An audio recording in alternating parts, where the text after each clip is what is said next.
Hi there. This is a bit of a new video for me. This is Fortuan from Hunter Sub, also known as Cham. And I'm going to be talking a little bit about Diablo 4. There's been a lot of negative things, especially with Last Epoch coming out, which I am going to be playing. But I kind of wanted to get into, I don't know, some of the criticisms of Diablo 4 and what's going on with it. And while it's not a perfect game, it certainly has its entirely valid criticisms, but I feel that some of the talk about it is, let's say, overly harsh. So just for reference here, I will admit a bias, as I am a huge Diablo fan. I'm not necessarily a Blizzard fan, but I have been playing Diablo since Diablo 1.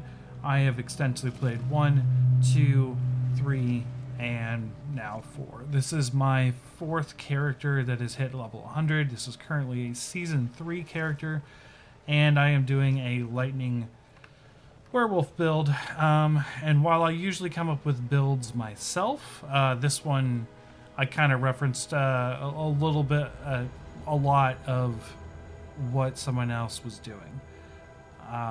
Just because I had already kind of completed the full season under what I could do with my build. And this really isn't a build guide, just sort of like, I don't know. I just wanted to do gameplay while I talked so it wasn't boring as I normally do a podcast.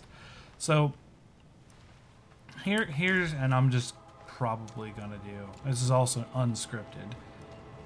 So here's what I'm gonna do is I'm probably just going to run a dungeon while I talk about this. Let's do a easier dungeon. So Diablo 4 is under a lot of fire lately for it being boring, and one of the criticisms that is being laid against it in comparison to, let's say, Path of Exile and Last Epoch is that it has no end game. And that is categorically false. Most of these games haven't released with an end game at all. Whereas, and I'll just use this as an example if you're watching. Helltides are an endgame mechanic. Now, while you may not call it endgame or whatever, you beat the story, and that's usually considered endgame. Now, if you disagree, that's totally fine, but all of these dungeons, the Nightmare dungeons, the Helltides, you know, and world bosses, which we have one coming up in 17 minutes, which I might be able to get one, and we can talk about that. They're all endgame mechanics, and while you may not feel it's enough, and I would agree, they're certainly endgame mechanics. You know, after you finish the story, you can access this content, and you can skip the story. But it just seems like we're comparing apples to oranges a lot of times when we talk about endgames. Now, I'm not going to say that this is the best end game and that I'm entirely happy about it, but to say that it doesn't exist doesn't serve the truth, I suppose. I enjoy my time with Diablo quite a bit. This is about as top end game build as I have ever done. Like I said, I normally do my own thing, but I've been doing a lot of more difficult content with friends. I've even tried to solo Uber Lilith with this build. I haven't been that successful with it, just because I'm just not that great at the at that part of the game. Uber Lilith is a fairly tough fight, and I'm sure a lot of people have finished it. And I don't mind this season's mechanics here of going through what they call a vault and getting loot, essentially just a shorter nightmare dungeon, and getting stuff for your seneschal, which I already have a lot for my seneschal. It's just, I don't know. I'm doing it. I would normally be done with the season at this point. I've already done everything I can to do. And I was actually playing some other games, and in my excitement for Last Epoch, I was checking out a lot of videos about it. But when I was checking out said videos, I kept running across the same sort of like Diablo 4 bad, you know, Path of Exile and other games. And while I'm very excited for Last Epoch, and I'm not going to be talking down on either Path of Exile or Last Epoch or other games in the genre, I'm also experienced with and kind of a fan of Grim Dawn. I'm not really, it's not my thing. The setting is a little too Victorian for me. As well as, actually I like Titan Quest, which was the game that the Grim Dawn people made beforehand, which I'm very excited for Titan Quest 2, which is also announced. I don't know if it's coming out, but I'm very excited for that. I would say that the Diablo clone ARPG genre is my favorite genre, even though I'm usually a big monster. And I don't get, but here's my problem, is that, you know, people are like, oh, well, Diablo 4 is a game for casuals and dads, and while, yes, it's not as deep as some other games that you may play in the genre, I don't think it was specifically designed for people who don't care and don't want to do their own thing in this genre. Now, while I did look up this build, I had another build that I was having a lot of fun with. Unfortunately, some of my grapes with the game kind of came to a head with that build because there is a lack of build diversity in this game to a degree where you're kind of forced to use certain things that already work out, and while they have been trying to increase that build diversity and buffing certain builds and whatnot, it's just not viable to do super endgame stuff with some of those ideas. And when I get done with this dungeon here, I will go into the detail of what I was doing with the build, and I actually have the gear. I'm not going to switch to it because it's, well, a lot of work for me to switch to it and switch back, which maybe another complaint with this game is I kind of wish they had kept a lot of features from Diablo 3, including the wardrobe system where you could change out the build. I think that maybe it should have been like not necessarily a stash tab. I would hope it would use a stash, but like work like a stash tab in the fact that you would buy it in game to sort of like maybe triple the cost of the build to like it knows how much it takes to refund all of your skills and Paragon points if you just hit the refund button. So why not just, I don't know, double it or triple it, which sounds like a lot if you don't have a lot of gold in this game, but to be fair, I've been playing since Season 3 start, and we're not even a month in, and I am sitting at 186 million gold, which is more than enough to respec several times, as I have several times. Gold is not an issue when you get into the late end game, so to say. And I'm sorry if this videos are rambling. Again, I'm normally a podcaster and I don't run with scripts a lot of times. Sort of get my thoughts out and kind of show some gameplay while I was doing so. So, where was I going with this? The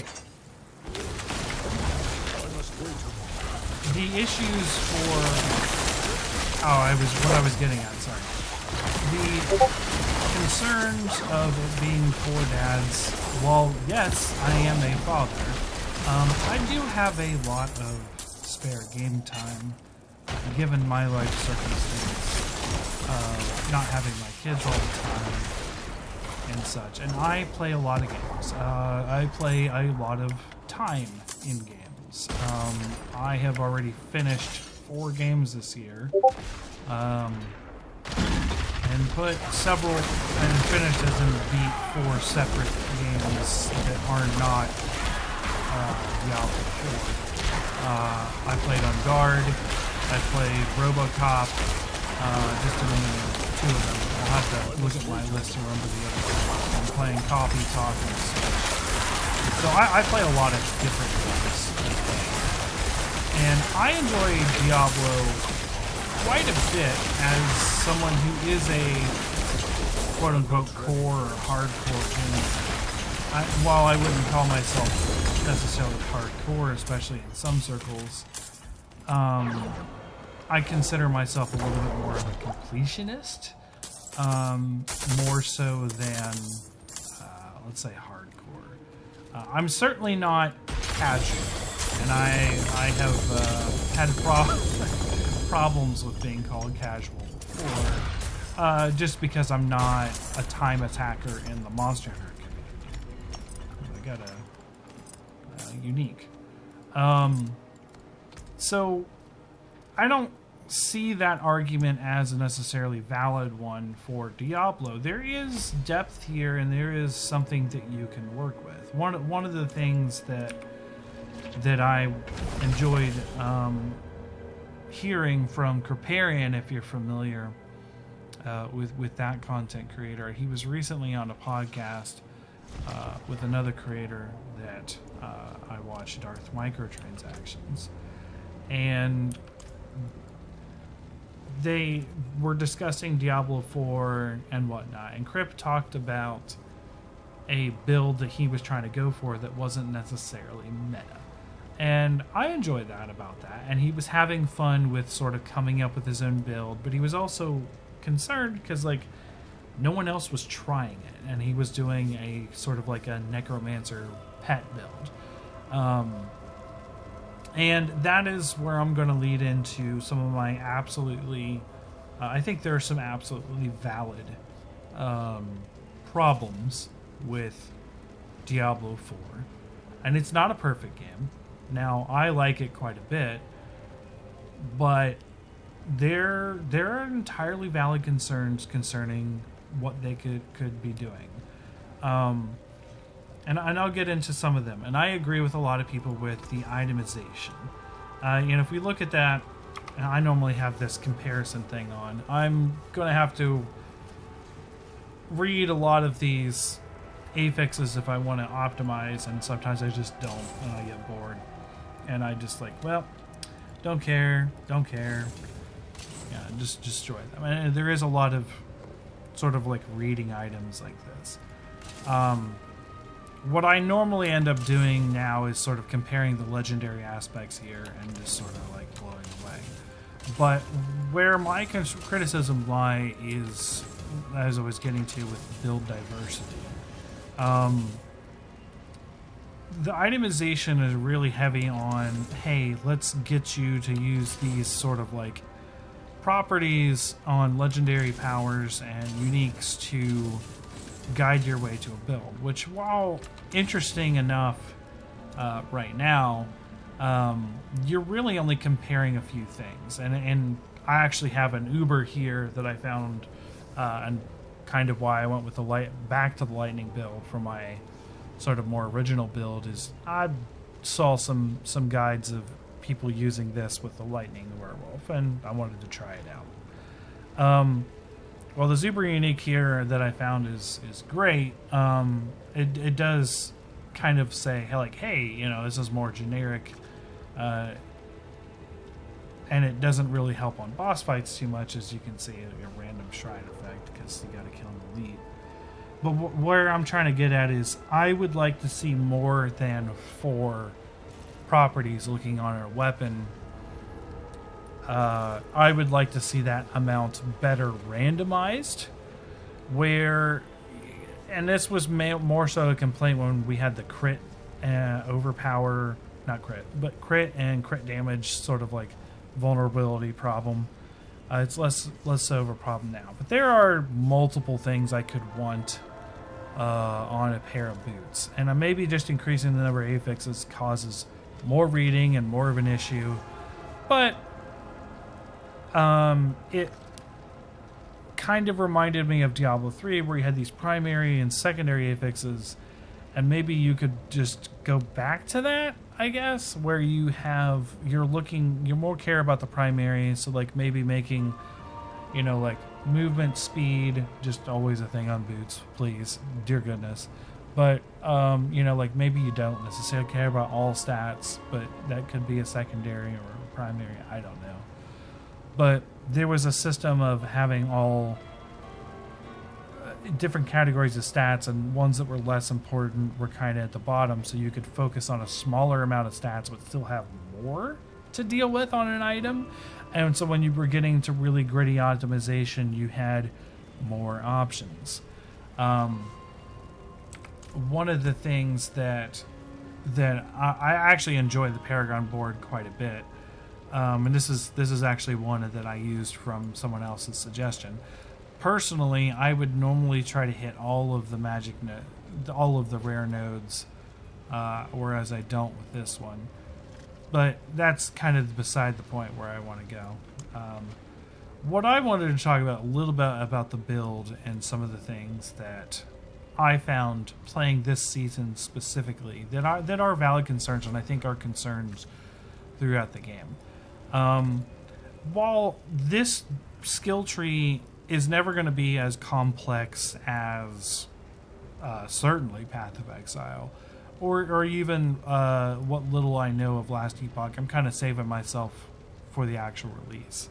I do enjoy that we can still find ways to increase our ranks in a skill to overdo it and get more power. I quite enjoyed, there was a build I was playing where I maxed this out and this because the staff cast both of these at the same time when you cast Claw or used Claw, and I had like 17 ranks in Claw, so that kind of felt, it wasn't as powerful as I'd hoped to have been, but that felt fun.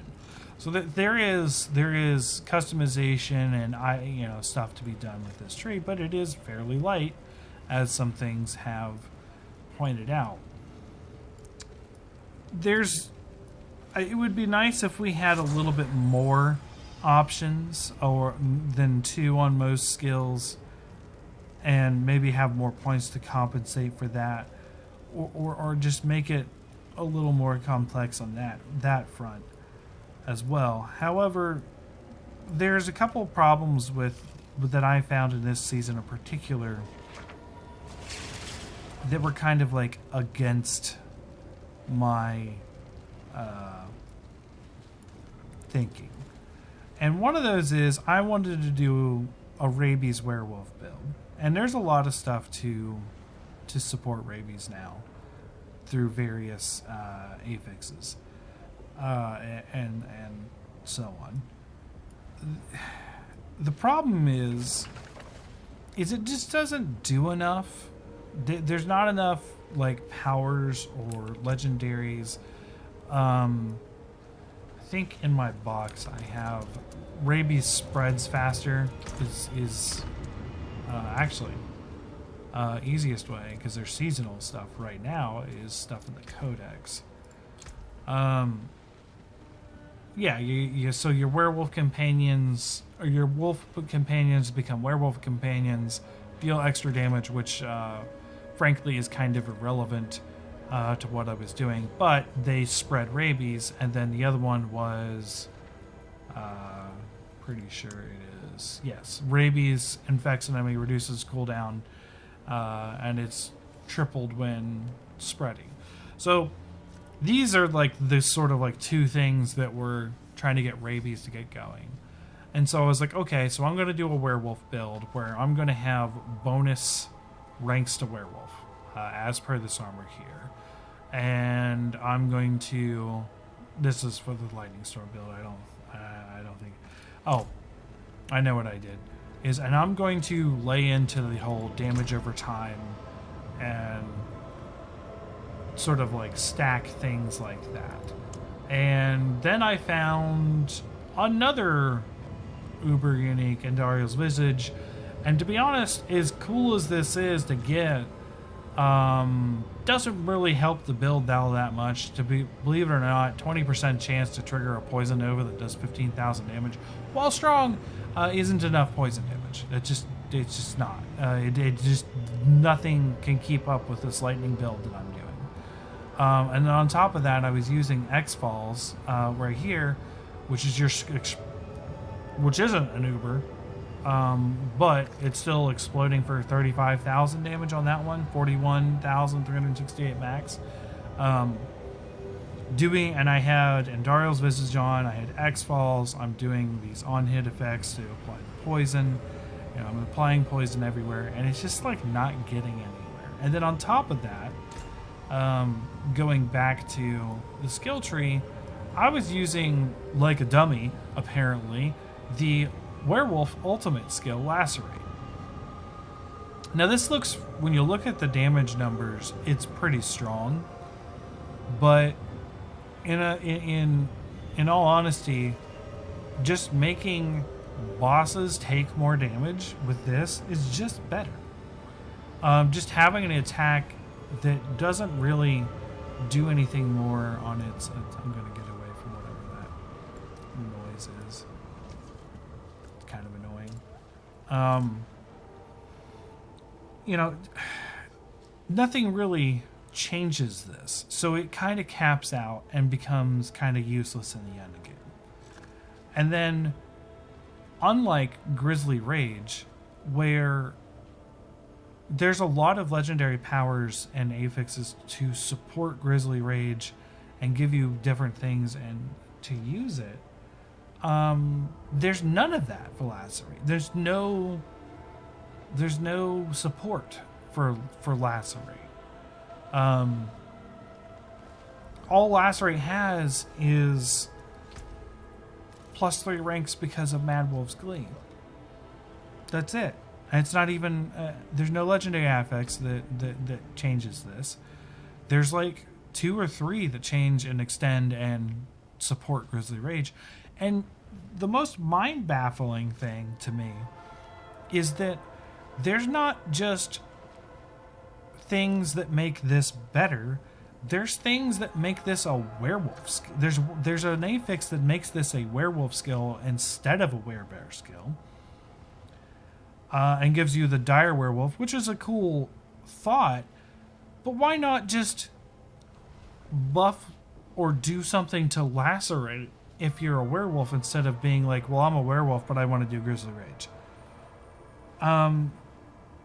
It's disappointing if you're trying to go for a thing. So, like, the itemization problems in this game are real, because what they're doing is they're funneling you into they're bottlenecking you into a certain amount of builds, and they took away set items from Diablo 3 and sort of like spread them out over a couple of uniques and legendary affixes. And then they're also just like some interesting standalone ones. So we kind of don't have that much of a different itemization system than Diablo 3. We're just getting away from the number bloat. If that makes any sense. And another one is making Debilitating Roar a werewolf skill as well, when we already have Blood Howl as an equivalent as well. Now, there are things that do manipulate Blood Howl. There's one that I like to use where it gives you crit strike on top of everything else as well. But it's just weird that we have two affixes that really modify a werebear skill instead of a werewolf skill. So it's problems like that with the itemization in particular. I honestly think that is Diablo 4's biggest problem right now is the itemization, because there is what is essentially that you want to do in an ARPG, Path of Exile, Grim Dawn. You want to do loot.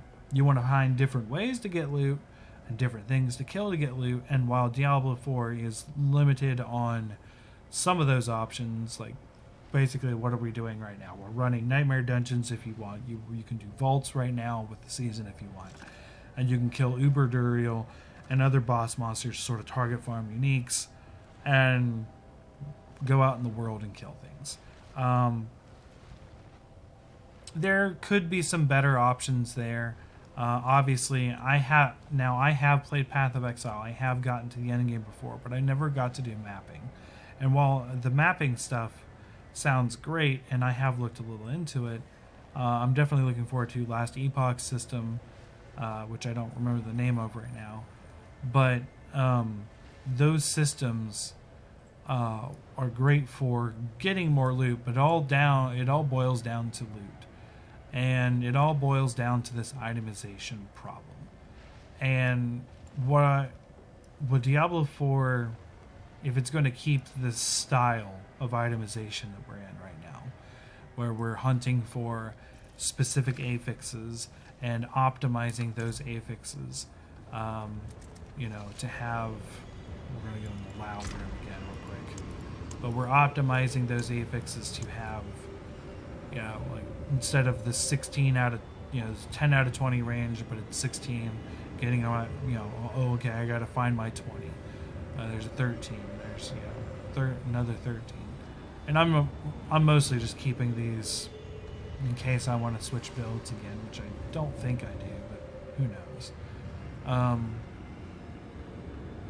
There's a lot of, just sort of better optimizing your current stats, which is fine, although this uber unique, it always drops the way it is. But I could go for 25% on this affix here versus 16, and I am looking out for that, or get the full 15 instead of my 13.5%. And while that is improvement, it's not interesting improvement. There's not a lot of leeway, and that's if I stick with this particular build. I think Diablo 4's itemization problem is a bottleneck of ideas into certain builds, and that's what makes it hard to do things and experiment in the game with new builds. Now you can, but they're just not going to be optimal because everything just sort of bottlenecked into this, which is kind of the same problem we had in Diablo 3 with sets, of it being bottlenecked into what set do we play this season? What set? Now there was variation and optimization in those sets, but it was minute comparison to, oh, okay, I'm going to go for this build. Oh, okay, I found this one thing that really enhances or changes how it works.